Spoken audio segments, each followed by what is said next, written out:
What's the difference between intermittent fasting, time-restricting eating, circadian eating, or prolonged fasting? So confusing. Intermittent fasting, it sort of describes patterns of eating. And then we've got time-restricted feeding. That's basically where you're saying, I'm only eating in this window of time. So that might be 16 hours of fasting and 8 hours of feeding or eating. A circadian fast is where you're basically saying, I'm not going to eat after the sun goes down. I'm Veronika Larisova, and today I'm joined by Dr. Naomi Parrella, the Chief Medical Officer at Zero and a physician reshaping how we think about weight loss and longevity. In this episode, we learn everything about different types of fasting and why and how you should fast to achieve a specific health goal. You are listening to the Achieve Life podcast.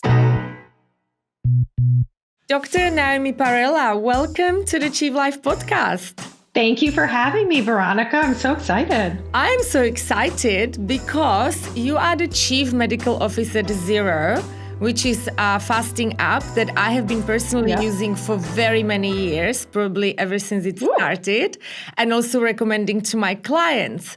And I have been fasting in some shape or form for about 20 years. I do intermittent fasting every day. I do 5-day water-only fast about 3 times a year. And when I talk to people about it, they're very confused about the different types of fasting, how you do it, why you do it, what are the benefits. And this is why I invited you, because you're the best person to explain to us all the ins and outs of fasting, because it can be very confusing. So thank you so much for coming on. And I think we should just start with the most basic question. What actually is fasting? Yeah, fasting is so simple. It's exactly what it sounds like. Not eating or taking in any calories during the time that you're fasting. And of course, some people also count water. So there's dry fast and wet water fast. And you had described a 5-day water fast.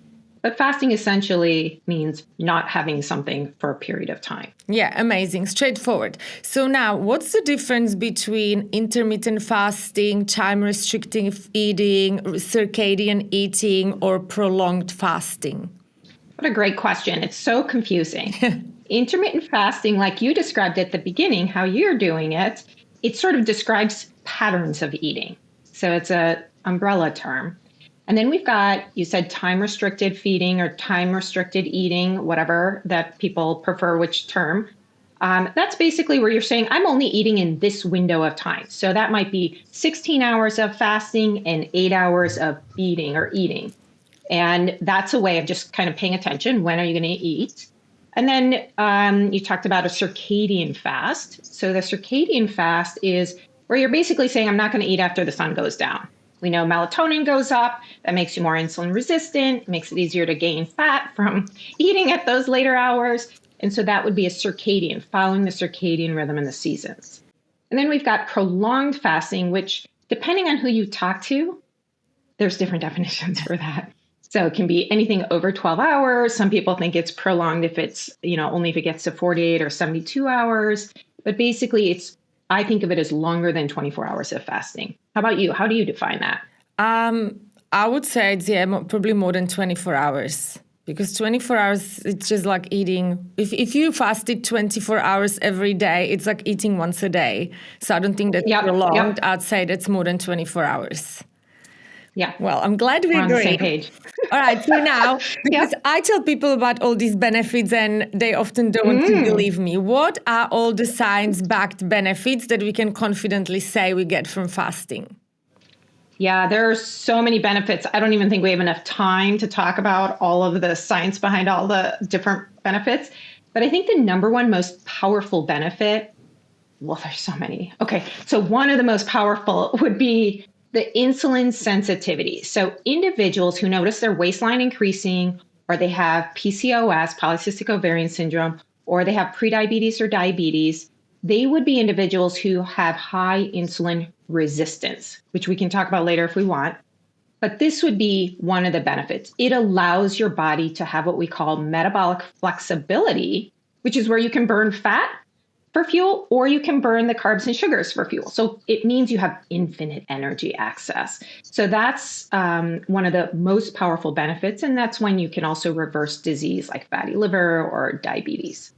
Then we've got mitochondrial benefits, which is even going down inside of the cell. And that's really related to like cancers and chronic disease, mental health, the feeling of energy or low energy. And so it improves mitochondrial function.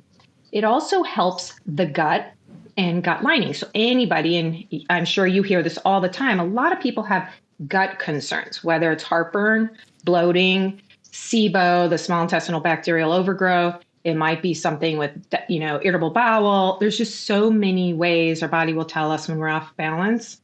And the number one best way to address gut issues is gut rest, which is fasting. So that's another thing.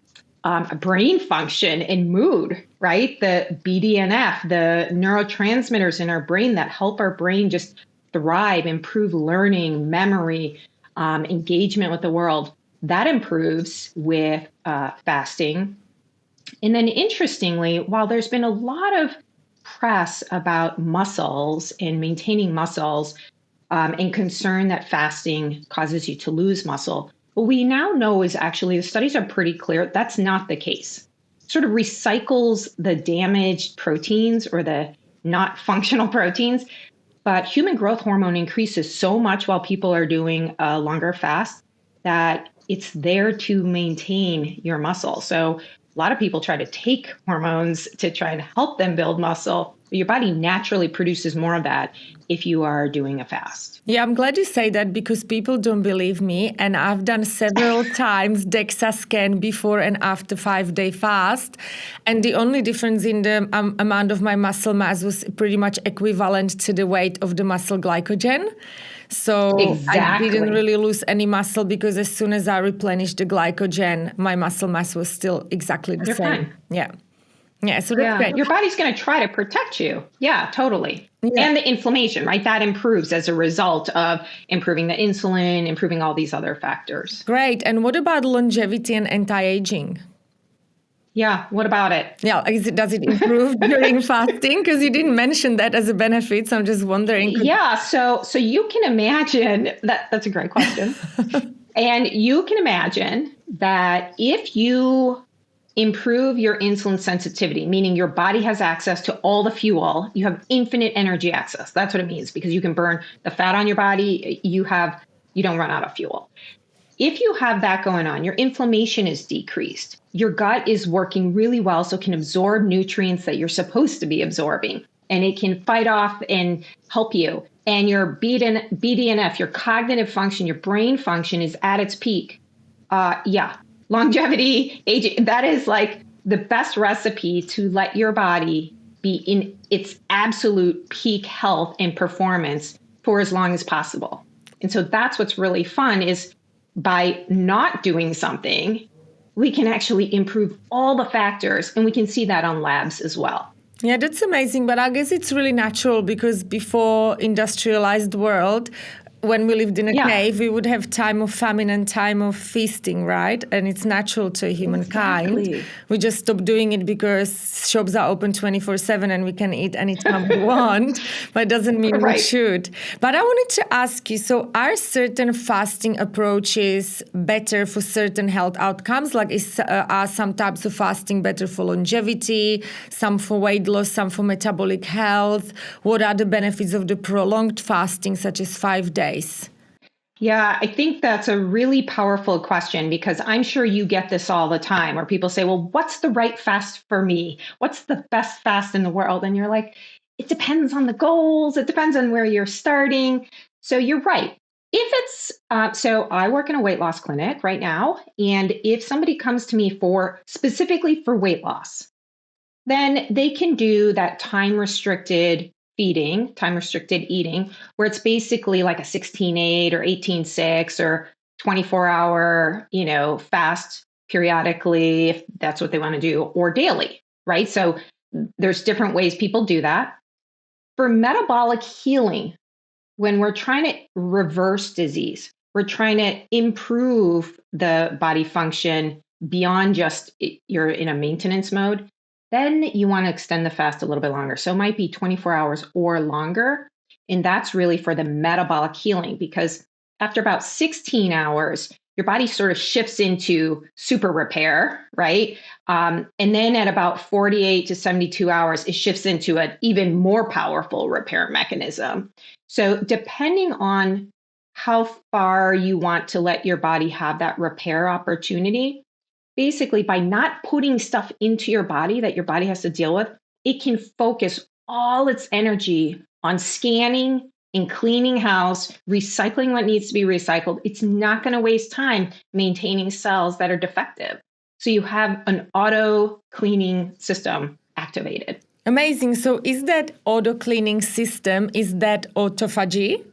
Autophagy is one of it, right? Yeah. So that is basically the cellular repair and recycling. It's really the recycling, the breakdown and recycling. Mm-hmm. But there's mitophagy for the mitochondria, mm-hmm. right? And even the immune system gets a complete reboot at about 72 hours. And that was shown with Walter Longo's research that showed a 72-hour more fast is essentially a reset for immune system. That's great. Which is pretty amazing because we didn't know that was possible. That's amazing. So when I do the 5-day water-only fast, I always see a huge increase in my HRV, reduction mm-hmm. in my resting heart rate. And I was just wondering which other health markers we could expect to improve after, let's say, 1 day, 2 days, 3 days. Like, are there any specific markers like triglycerides or CRP or anything that should improve? Yeah. And again, it'll depend on where somebody starts. And I want to first ask you, do you notice your HRV going up on day 1 or 2 or only starting around day 3 or 4? It's usually day 2 or 3, but it goes up really high. It goes up to like 210. Oh, amazing. So that's wonderful because that shows your metabolic flexibility. Now, somebody who may not be, their body is not used to this kind of fasting, it might take them 3 or 4 days before they get that euphoric like response and, their HRV boosts up and they feel amazing and it lasts for like weeks, right? It's pretty impressive. Yeah, it is. But it's very hard. And I think if somebody has not done it, they should have supervision. So they should be talking to somebody who knows how to guide them with their electrolytes and so on.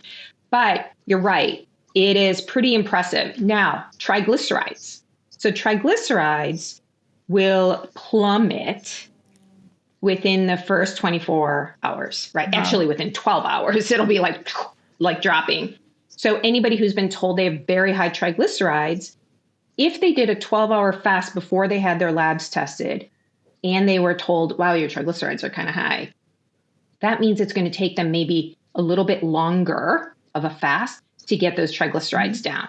Same thing with insulin. A fasting insulin, if it's above 7, you already have some level of insulin resistance, right?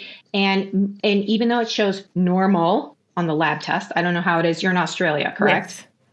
Yes. Yeah. So I don't know how it is there, but it's very interesting because people will come in and they'll say, you told me to get these labs and the person who reviewed them told me I'm normal and everything is fine. Yeah, it's right. And I'm sure you hear this all the time. And you're like, normal in the US means only like not good. Yeah. Right? Metabolically. We have in Australia the same health problems as you. We have pretty much the same amount of obesity, metabolic syndrome, chronic disease. The figures are actually very similar in percentages.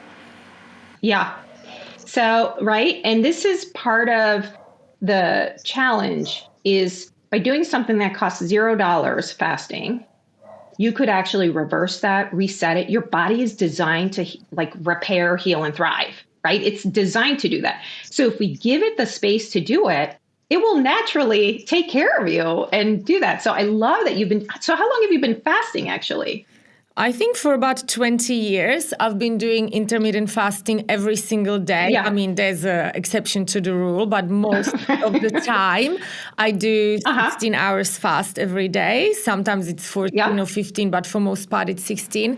And then I've been doing the 5-day water only fast for the last 5 years. I started once a year, the first year, then I did it 2 times a year, another 2 years. And then in the last 2 years, I've done it 3 times a year because I feel so amazing afterwards. And also I measure everything with Oura Ring and I can see how much my stats improve. And for me, it's like a whole body and mind reset. I go away for it. Yeah. I'm in nature. I don't use social media. I don't work. I just rest, meditate, maybe do some gentle walks. I don't train. So after the 5 days, I just feel like everything has reset in my body and I'm really calm and just feeling great. Yeah. So you're describing that parasympathetic system has now reset, right? Yes. And the parasympathetic system, of course, is our recharge and our repair and the very calm parts of us. And that's so important. I love that you do that. And especially like the last 5 years where it's been extremely stressful globally, right? Everybody has a very high level of stress. And you described the absolute perfect formula for a complete reset. And it's so fun to know that you're doing that and helping others with that. Yeah, no, I love it. I've done it with my friend. I did it with my friends for the first time. Yeah. And then I just fell in love with it. And now I always bring one or two friends with me. But the last time I went by myself, and my friends are not going to like to hear that, but I think I had the best outcome because I didn't talk to anyone. It was very good in regards to my nervous system reset because it's end of the year. Everyone is stressed and I was really stressed. And every day was a stressful day on my Oura Ring. And now I finished the fast a few days ago and I'm back at work and it's still same stressful vibe, but I'm having every day a restorative day on the ring because it doesn't really affect me as much. Yeah, so... Yeah, you boosted that resilience and the mitochondrial resilience as well, right? Yeah, so I love it. Good for you. Thank you. So my question is, how often would you recommend to someone to do prolonged fast, like 5 days, or would you even do longer than 5 days? So I'm a physician. So of course, I think about all of my patients who have medications that would require that they really work with a physician. So if they have a physician, a coach, a dietitian, somebody who understands how to, it doesn't have to be a physician, obviously, because it's about electrolyte balance. Yeah. But the challenges with these medications, to your point, Veronica, as you know, this is so powerful. So imagine if the body is under tremendous stress, and I'll have somebody who might have heart failure or diabetes, and they've been told there's all these things wrong with them. And they're on a bunch of medications that's trying to manipulate and reset the balance, okay? Instead of being told, you know what, you could do a fasting protocol, I could make sure that your electrolytes are okay and that we adjust the medications appropriately. And maybe you don't have to be on these meds, right? Like, how cool would that be? Yeah, it's amazing. But a lot of people don't know that. And many people haven't been trained how to do those prolonged fasts. So if somebody has the right support from an experienced professional that can help them through the fast, I think it's a good idea. Like you said, depending on the level of dysfunction, metabolic dysfunction that's going on for somebody, they might need to do maybe more frequent to start. But it's pretty fast when your body kicks in, right? And you feel amazing for a really long time. And the, Oura Ring, the Whoop strap, like they will all represent a really great physiology on the other side of it. Now, somebody got to day 3 of their prolonged fast or planning to do 5 days, and their HRV is really crapped out. It's low. And they get to day 4 and it's still low and they feel crappy. There's something else going on. They cannot continue doing that, right? And that's something that you and I would know. But if somebody's just trying to, cross their fingers and wing it, that would not be the right measure. And that's why I love HRV, to give you feedback in ways that we don't really measure in medicine traditionally. Yeah, so you do really have to measure it. I like to hear that. That was my next question. What are the risks of fasting, especially prolonged fasting? Yeah, so the prolonged fasting, really the most major risk, the biggest risk is in individuals who have medications that affect blood pressure or blood sugars, right? Because blood sugars plummet. so that if you have diabetes, it's actually a great way to reset, right? If you have high blood pressure, it's a really great way to lower blood pressure. But if you're taking medications that force blood pressure down, it's gonna go too low. Same thing with sugar. So that would be one of the risks, individuals taking those medications. It's not recommended for somebody who is trying to grow another human inside of them. So pregnant person, or if you're nursing, it just hasn't been studied, the safety profile. So again, not recommended for individuals who are nursing. I don't know that there's specifically any data to show that it's harmful, but as a physician, that's the standard recommendation. And then anybody with an eating disorder or type 1 diabetes where their insulin is already very low, is in zero, that would be a challenge for doing these prolonged fasts. Yeah, but it's about the electrolyte. Yeah, but just like let's say 12-hour fast, because before we had electricity, we would finish eating at sunset and started eating at sunrise, which is like 12 hours. That's okay for everyone. Yeah, that's okay everybody. For nursing women, everyone. So we always have to distinguish between what is just like a time-restricted eating and prolonged fast, because it's very big difference between having break from food for 12 hours overnight and not eating for 5 days. I just wanted to point this out so people actually understand the concept. So my next question is, there are some experts and doctors out there saying that women respond to fasting differently to men, that women should never do more than 14 hours fast, and that women should not do prolonged fast during their periods. Is that right or wrong? So just like, we all know that women experience their hormones differently. Right? Menopause for some people is like awful. Other people don't even notice it's happening. They end up in menopause, right? So I think it's hard to say anything is all or none for women. We are just complex creatures, right? Our hormones fluctuate. Some people will say, it is so hard for me to make it to 12 hours the week before my period or, during my period. Okay, fine. Listen to your body, right? The goal is not to like white knuckle it and create increased stress and really stress out about it.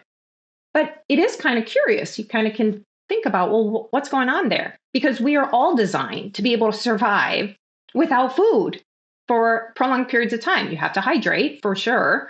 And that's where the electrolytes come in. But otherwise, it's hard to really go there. So here's what patients will tell me, okay?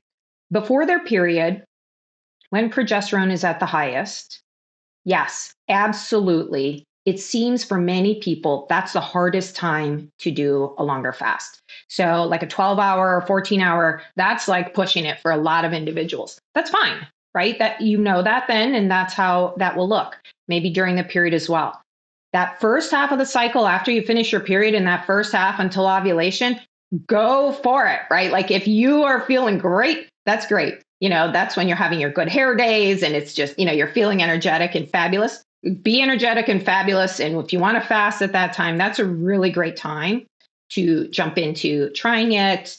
But again, each person is different. I have some women who are like, it doesn't really matter. I do the same thing through the whole month and I am fine. Great. Do that. Listen to the body. I think thinking that there's one formula that's the best for everybody is exactly the problem. Yeah.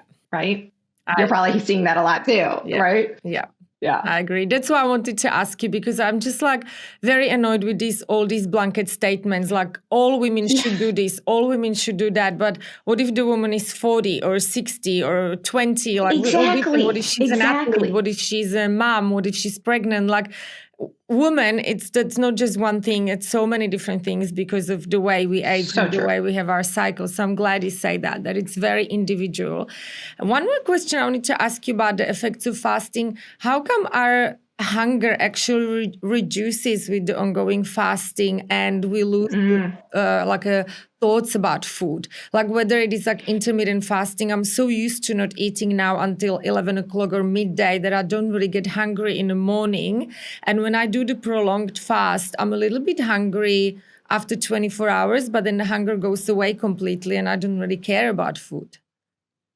Yeah, that's such a good question because everyone's so worried about being hungry. Yeah. So, we have ghrelin is our hunger hormone and it comes in waves. It's not, that it gets to be because I didn't eat this time when I'm hungry, the next time I'm going to be more hungry. It actually doesn't happen that way. We might psychologically think that way, but that's actually not true. So if you just tell yourself, just not eating right now, no big deal. The wave passes, you're good to go. Now, if you've been fasting, you have released in your body ketones after a while, right? So those are the products that, you're basically burning fat, which is awesome.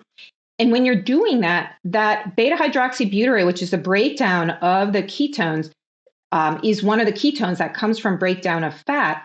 That's actually an appetite suppressant. It automatically fulfills that need, right? So you're just not going to be that hungry. So it's actually wonderful. And the reason you're not hungry is because your body can see, oh, I have these fat cells to burn. I don't have to worry about this. I'm okay. So it's quite fantastic because we're designed to be able to do that and feel amazing. Yeah, that's great. It makes sense. So let's get to some practical tips for fasting. You said that people should have electrolytes during the fast, which I do have.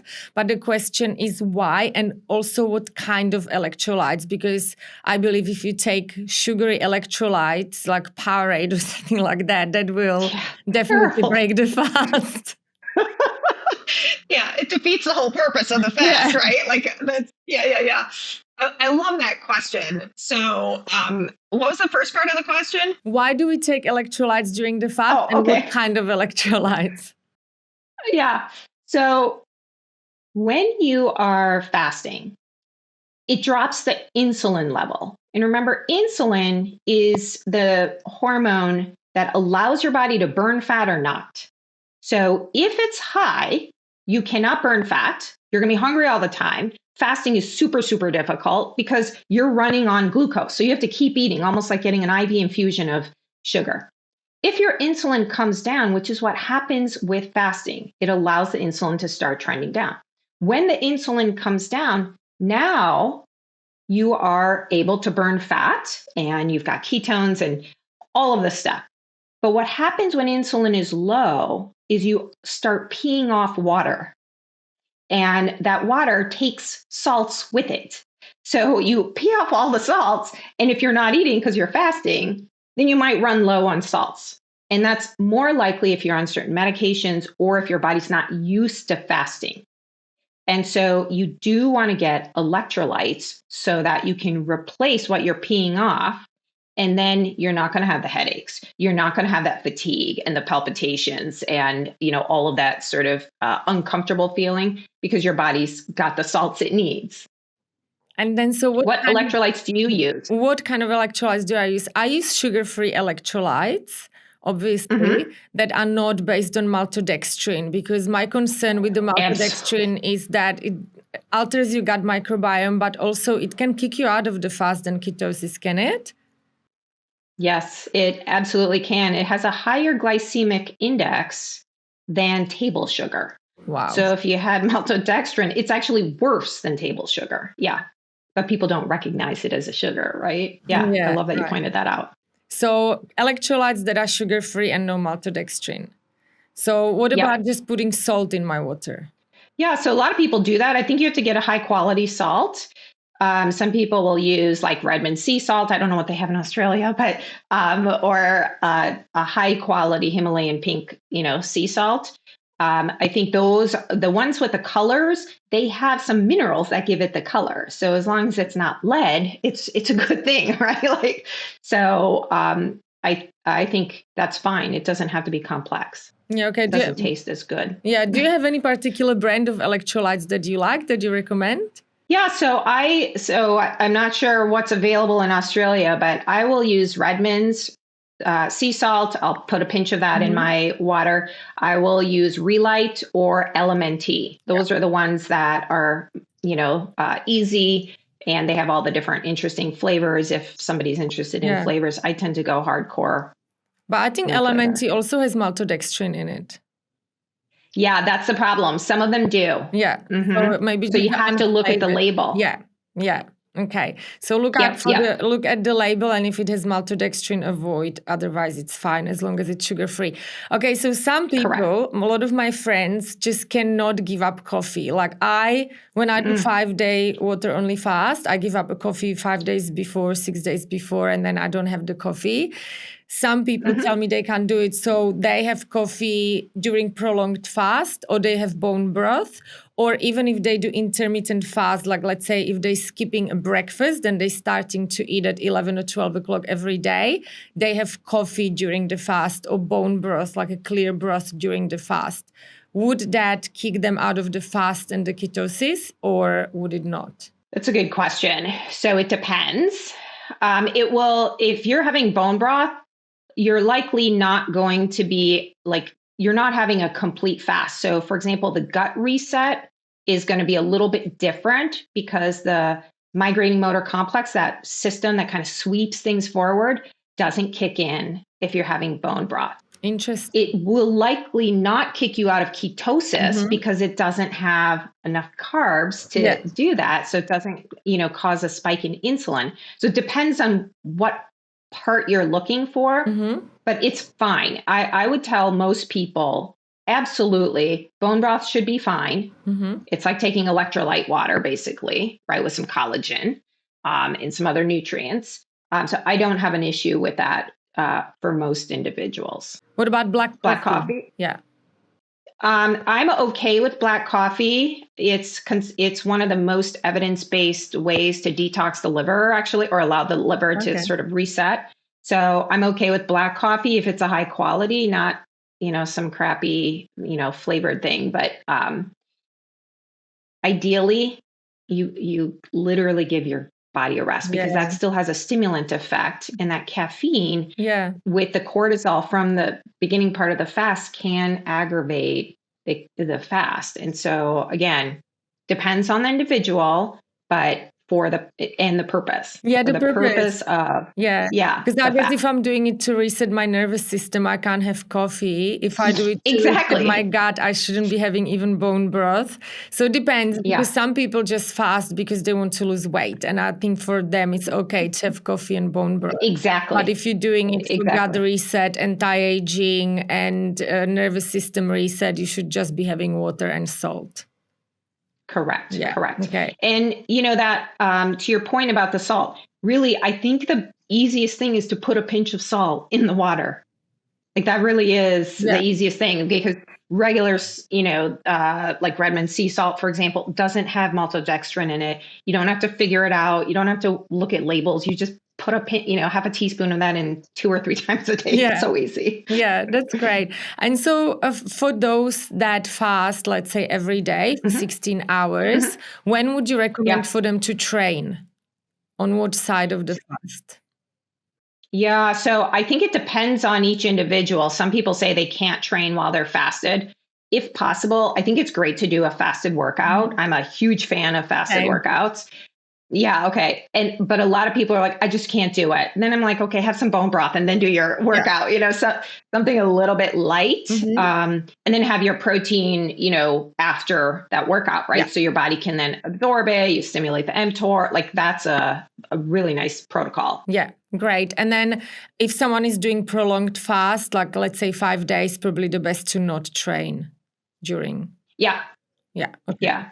So I'm doing it correctly. I think some people do pretty well actually towards the end. Yeah. If it's just like gentle workout, because you get that like the energy. Yeah, you do. Right? I have so much energy, but then I'm too scared to train because I don't want to lose any muscle. And then I also want to reset my nervous system and gut, so I just don't train. But theoretically, if someone trained in a prolonged fast towards the end, do you think they would lose any muscle mass or not? I don't think they would lose muscle mass if they're doing some, like walking, swimming, some gentle, like zone 2 type of stuff. I don't think they're going to be losing any mass. I don't know that that's been very deeply studied after a 5-day prolonged fast.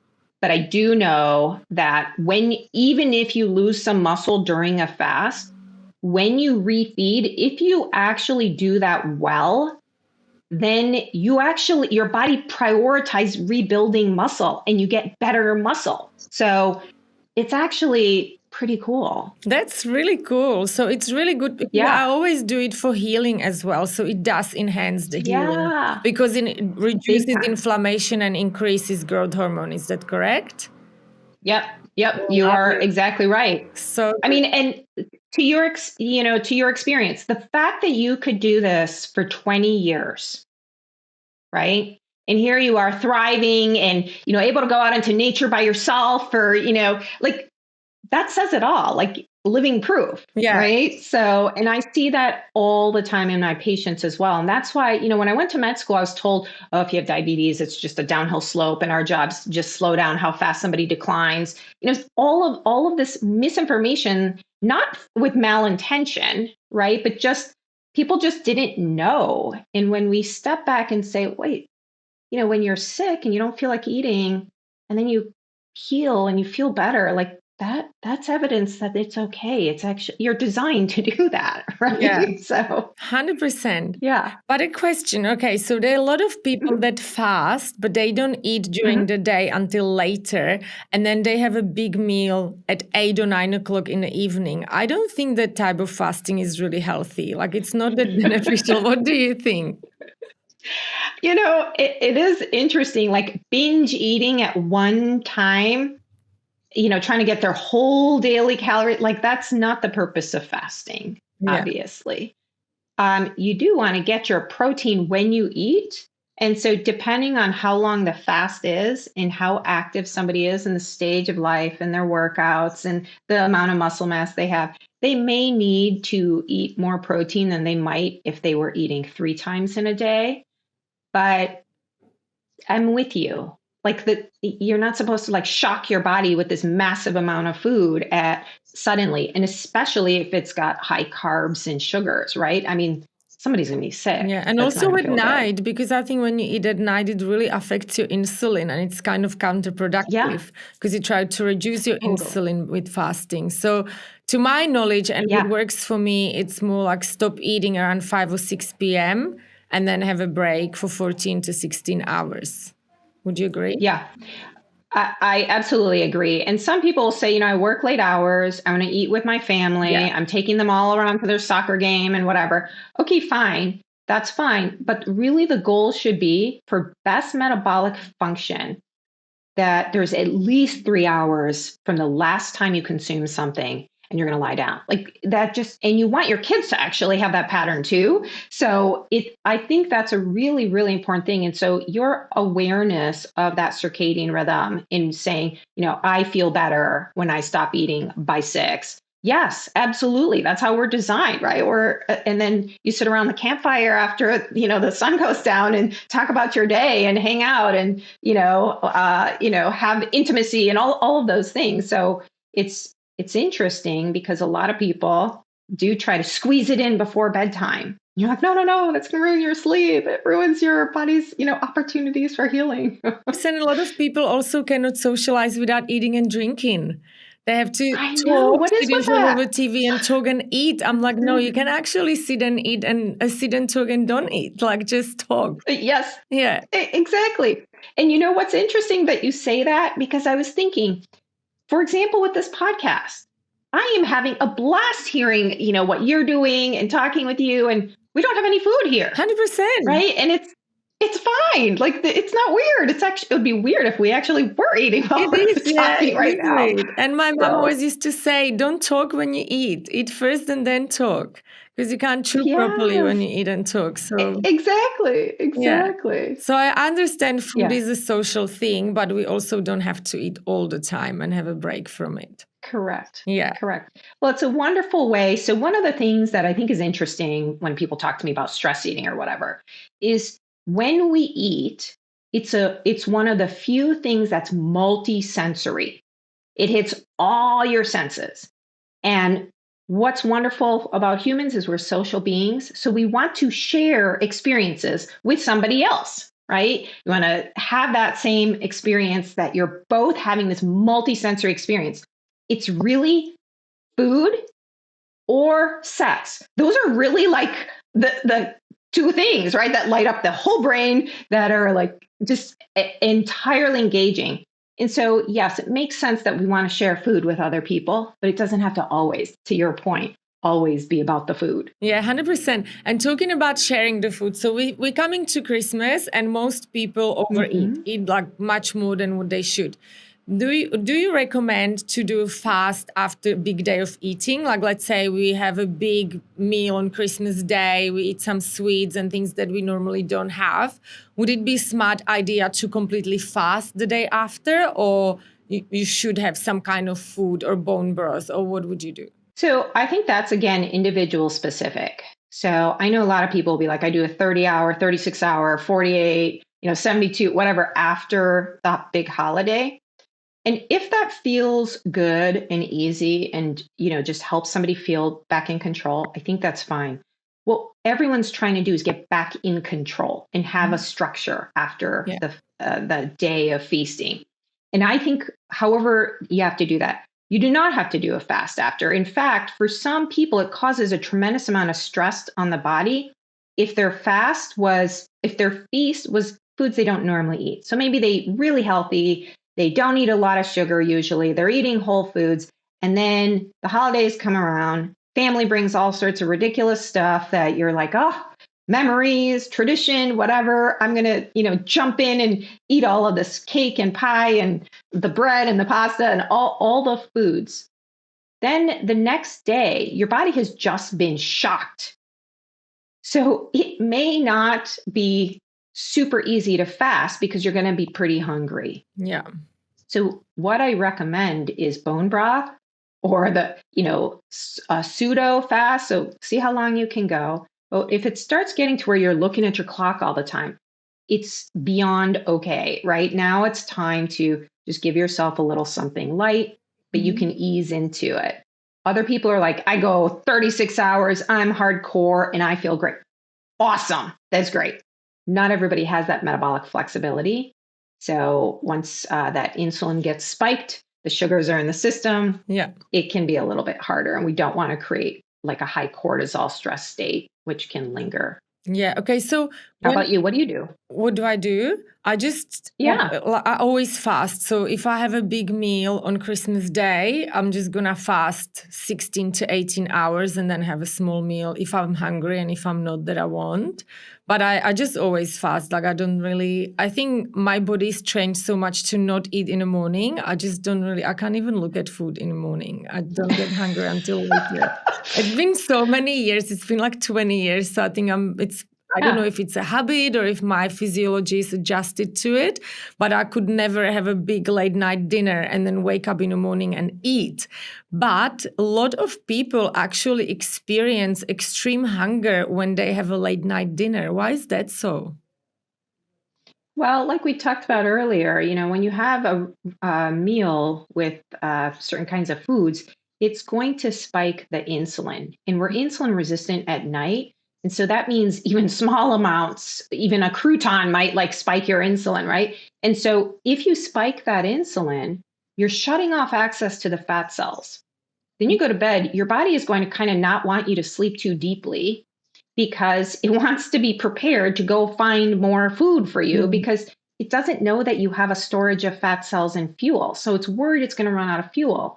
So then what ends up happening is you wake up and the first thing, the body is still having some high insulin, especially if you have insulin resistance.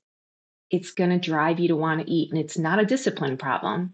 Evolution has designed us to do that, right? So it's not just, try harder. It's literally your body is fighting to find some kind of fuel. The good news is the more you practice fasting, the easier it gets, to your point. And a 16-hour fast, no biggie, right? It feels super easy. And that's because you have metabolic flexibility. And so people can learn, okay, this time I could barely make it 12 hours and I had Christmas dinner and it was insane. And, I barely could make it 12 hours. Okay, fine. Next year, you might be able to get to 13, 14 hours. Who knows, right? If you continue to practice fasting and it gets easier and easier. So tomorrow might be 12 hours. The next day might be 13. The next day might be 14. Then you're back to your 16. It just depends on how flexible somebody's metabolism is. Yeah, and it's trainable, as same as everything else. Oh, Totally. Yeah. Isn't that so cool? Yeah, Oh, I good. I love love that it. about the human body. So you Yeah. work a lot with people trying to lose weight. You're obesity specialist. You work at the Zero app. So I guess you see a lot of people trying to fast. What are some of the biggest mistakes people make when they try to start fasting? Yeah, well, I think there's a few. One is when people say, my friend is doing a 30-hour fast. So I'm just going to jump in and do the 30-hour fast, right? And I'm sure you have individuals who think they're just going to dive in and then they're disappointed if they actually can't make that fast, or they are so obsessed with like looking at the clock, they can't actually allow the cortisol. They're so stressed about it, they can't get the benefit of it. So I think forcing it is different than allowing it. So we can say, I want to do a 16-hour fast. Oops, 12 hours. I'm looking at my clock. I can barely make it. Okay, fine. Now I might do 12 hours. Just aim for what you're able to do, and then you can extend over time. Yeah. It doesn't have to be overnight. And the other part that I think is problematic is, like you said, the massive binge eating that happens after the fast, trying to squeeze in as many calories as possible into the eating window. I'm like, no. That's not the goal, right? Yeah. So I think that's a challenge. And when individuals are not paying attention to protein, so for example, we have in the US this, and probably here, there too, these GLP-1s, Yes. right? Some people are taking these injectable medications and it's making it easy to fast. The problem is then they say, oh, I'm not that hungry. I can eat, one or two cookies and I'm fine. I'm satisfied. You're like, oh no, like because of that, you need to have protein. You have to make sure you're getting your hydration and your protein. So those are the things that I think are the biggest challenges are what are you doing when you are eating? And what does that look like?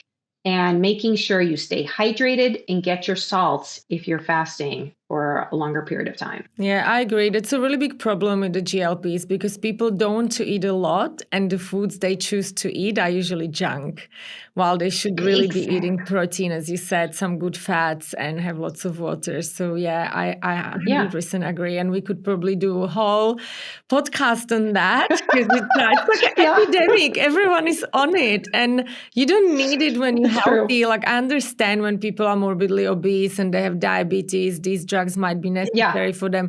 But for someone who's just trying to lose like a few pounds or a few kilos, they can just fast and eat healthy and it works, right? It's amazing how well that works. And it actually is something that, so I'm curious for you. Mm-hmm. You said you've been using the Zero app for a long time, since it came out. So you've seen the developments. And so I don't know if you're aware, but on January 5th, we're going to release this next level, which is pretty cool. So I totally want to hear what you think about it. But part of it is trying to make sure people get their protein and their hydration. Amazing. And that they can do that whether or not they're on these GLP-1s, because to your point, like we have to make sure it's not that you're eating fewer potato chips, right? It's that you're eating less. So now you have to pay attention to getting your protein during your eating window. Absolutely. Yeah, I love it. That's amazing. I think that hydration and protein are really crucial for someone fasting. Yeah. So how is it going to look like? People are going to be able to track their protein in the app? Yeah, with a photo. Amazing, just with a photo. Right? So, we hear so many things from people saying, well, what do I do when I'm at a restaurant? I don't really know what's in the food. Or if I get with my friends, or how can I keep track of how much protein I'm getting or the quality of protein I'm getting, right? Yeah. How can I know that I'm not paying attention to my hydration? How do I know? So we really went back to the drawing board and we're like, okay, we're taking care of fasting. Now we got to take care of feeding, right? Make sure it's a comprehensive, like holistic program, which then really is trying to make it as easy as possible. Simple. That's amazing. I'm really looking forward to it. That's really good too. Yeah. 5th of January. 5th of January, it will be released. And before that, There's options for beta users, so we can talk about that offline too. Sounds good. And so, okay, so Yeah. we both agree that fasting or staying away from any calories for 12 to 14 hours every day is good for everyone. It doesn't matter. Correct. It's 100%. great for general 100%. health. Then we have the prolonged fasting that we do if we want to have more deep health benefits. And as I said, I Correct. usually do 5-day fast because that's where I found the most science backing it. But a lot of my friends just do 3 hours, 3 days. And they always ask me, 3 why do days. I have to do 5 days? Why not 3? And I believe that after the 3 days, you really start getting the deep health benefits like the autophagy and the mitophagy and all that. Is that correct or am I wrong here? No, so you're actually, so this is interesting because it takes 3 days to get into this immune system stem cell reboot, right? It takes that long. So now, if you only do 3 days, you get a little bit of that. And it's great, right? Because a lot of people don't even do 3 days. But if you do 5, imagine you're extending that. And the acceleration of progress is just that much more because you're giving yourself this long period of time, basically 48 hours of being in a reboot state. Now, if you said, well, I could only do 4 days, fine, whatever. 3 days and beyond is a completely different beast than less than 3 days. Just like 24 hours to 48 hours is very different than 16 hours. Yeah. Amazing. And so, what health benefits would I get, let's say, from fasting once a week for 24 hours? Would that be any more beneficial than just doing 16 hours every day? Well, so if you were doing 16/8 every day and you're metabolically flexible and you're doing like you've been doing this for so long, right?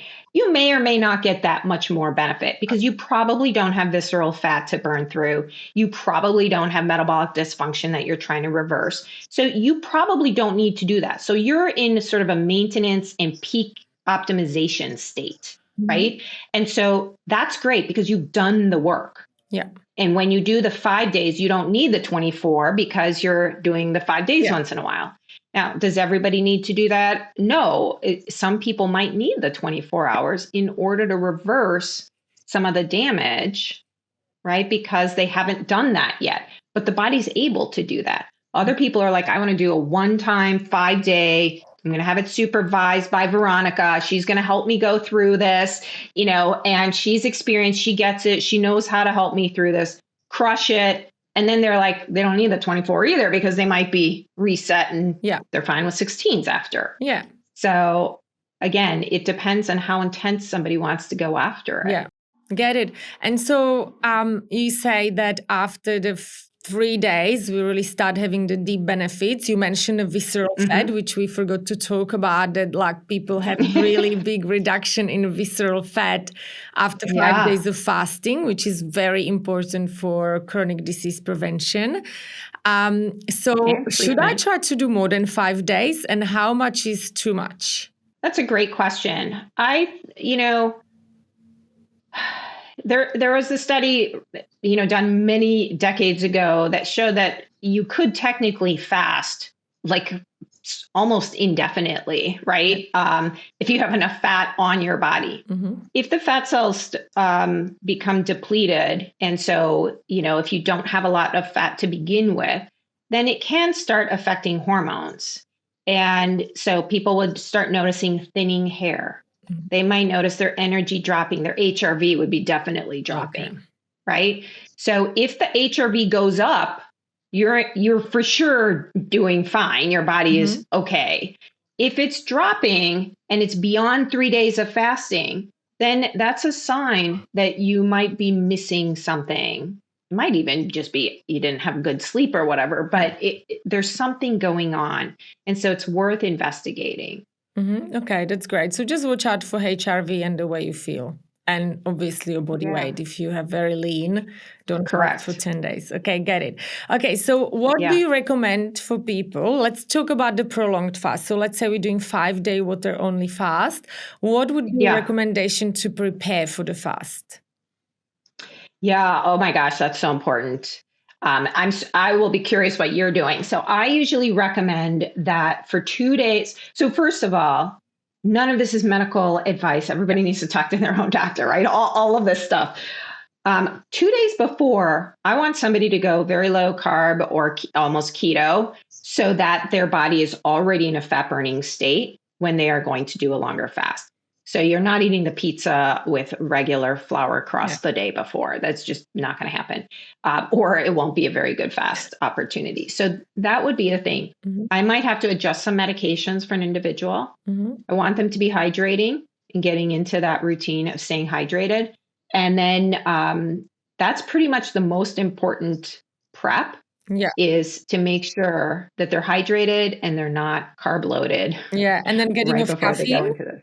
Yeah. The caffeine is a whole, right? And again, depending on if the person decides they're going to be off caffeine or not, I agree with you. I think if it's for a nervous system reset, you have to, because the stimulant effect of the caffeine can be a little bit much. Yeah, I usually get off caffeine for about 5 days before. I reduce it gradually, then do 5 days before. And also, I eat a lot of red meat. I eat red meat every day, but before the fast, I don't. I just stop because I don't want to go to the fast full. So for like the 2 or 3 days before the fast, I just eat eggs, fish, and just like easily digestible protein. And then do you break your fast? How do you break your fast? And then I break my fast with just bone broth, soup, steamed vegetables, and just like eat small amounts of food. And I don't eat red meat until after a week. I eat eggs. Okay, so you go a whole week. Yeah, I eat eggs, fish, again, like easily digestible things. And then I start eating red meat after a week. Is there any merit to it or doesn't really matter? Because I've seen some people just eating steak straight after 5-day fast, and I don't think that's safe.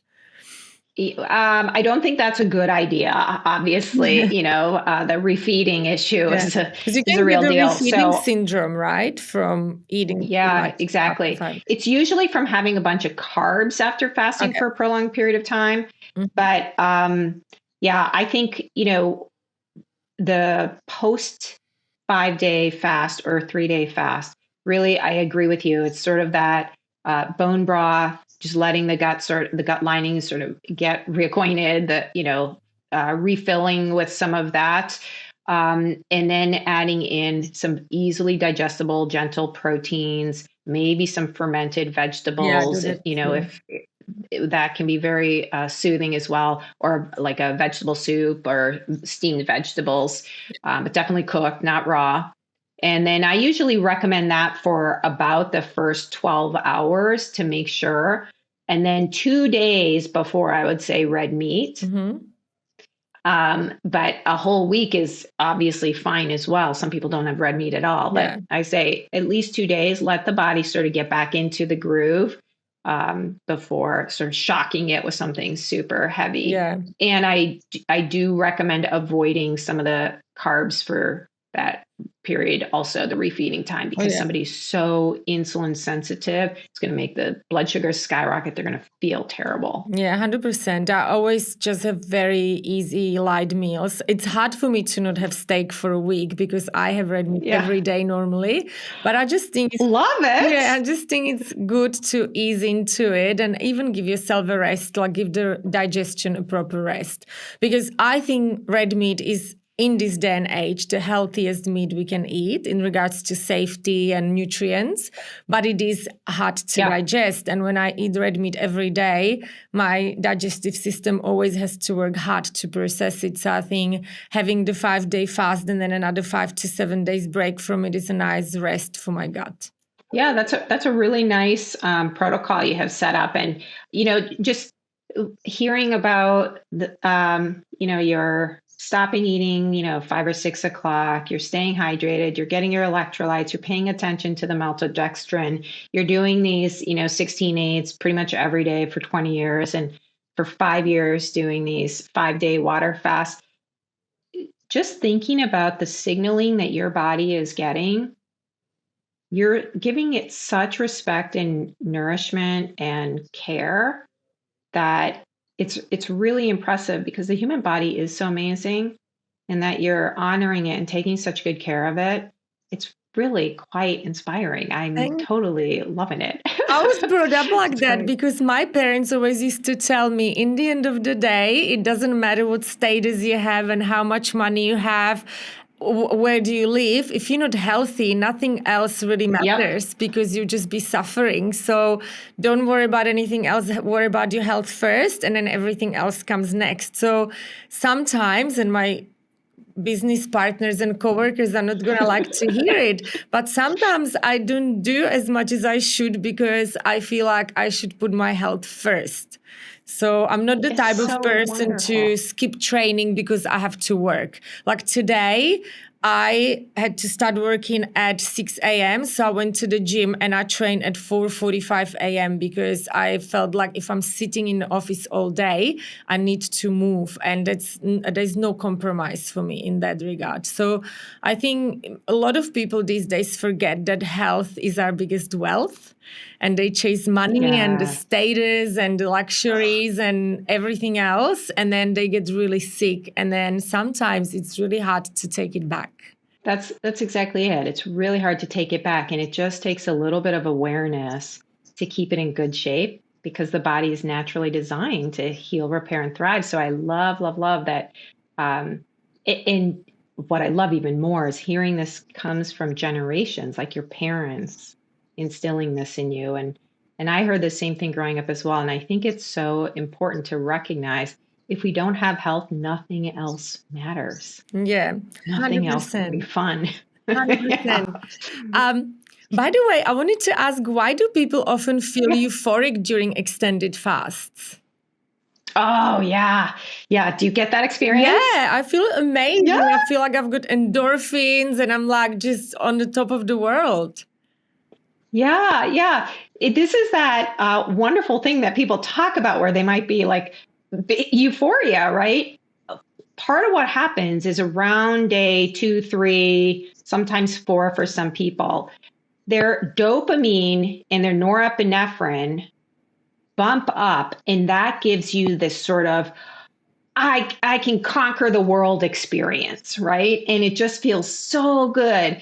And so this is also actually it's almost addictive, right? Because it just feels so good. And the fact that humans can experience that, it's actually so that if you were in the wild and you were living in a cave, you would have the energy and the brilliance and the cognitive function to be able to figure out how to get food, hunt it down, do what you have to do, you and be completely available for that. So it's a wonderful thing because a lot of people tap into it if they want to get into a creative zone. So people will do these different retreats where there's water only fasts, or it might be a silent retreat, and they're really trying to get into this state, Yeah. which is almost like an enlightenment kind of experience, right? For a Yeah. lot of people. Yeah, that's amazing. Thank you so It much. is That so was cool. such a good chat. I got lots out of it. And I've got the last two questions for you that I ask every single of my Sure. guests. If you could Okay. give our listeners only one health advice, what would that be? And question number two, what's your favorite book? Oh, wow. Okay. So if I could give one piece of advice, it would be to recognize you to always know your body is designed to heal, repair, and thrive. Always. So Amazing. if it's not giving you the results you want, it's not getting the right signal, right? There's something there that's missing that needs to be addressed. So be curious, find, healthcare professionals that can help you discover that. So that would be my number one. With regards to my favorite book, you see I have so many So many here. books. I have Love it. so many favorite books, and it's changing all the time. But the one that I actually it oh gosh.